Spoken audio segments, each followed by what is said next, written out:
ৰাজ্য চৰকাৰৰ কৰ্মচাৰীসকলৰ বাবে জনাব বিচাৰিছোঁ পুনৰ 5টাকৈ গুৰুত্বপূৰ্ণ খবৰ।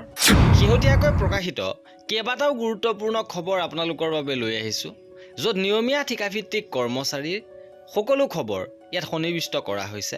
18 মাহৰ DA এৰিয়াৰক লৈ খবৰ আছে।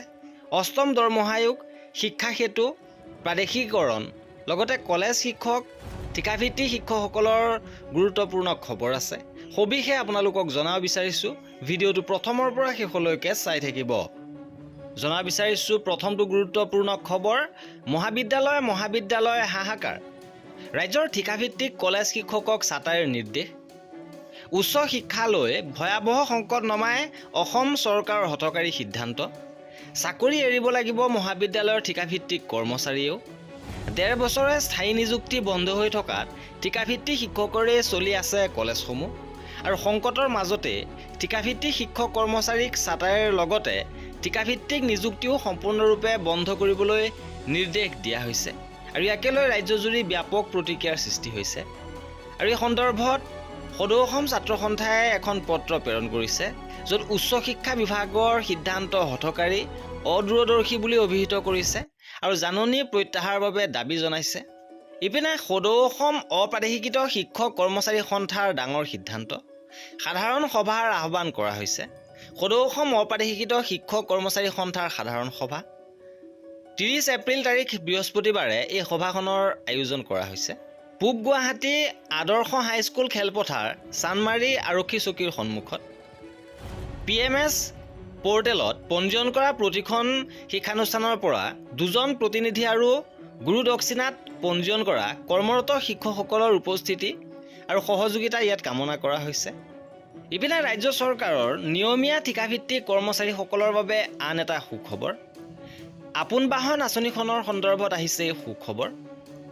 আপোন বাহন আঁচনিৰ ম্যাদ 31 জুলাই 2024লৈকে সম্প্ৰসাৰিত কৰা হৈছে।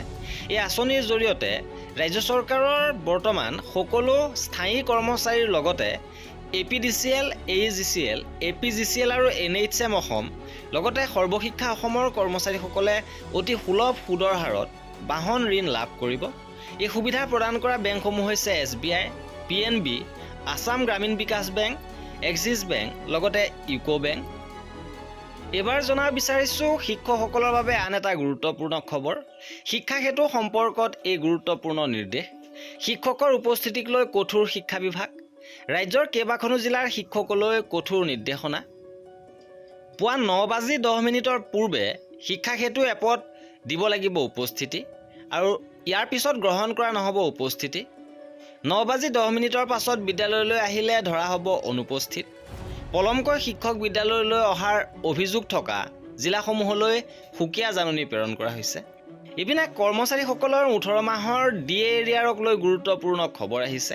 শেহতীয়াভাৱে ভাৰত চৰকাৰৰ বিত্ত মন্ত্ৰালয়ৰ ব্যয় বিভাগৰ ফালৰ পৰা এই পত্ৰখন প্ৰেৰণ কৰিছে।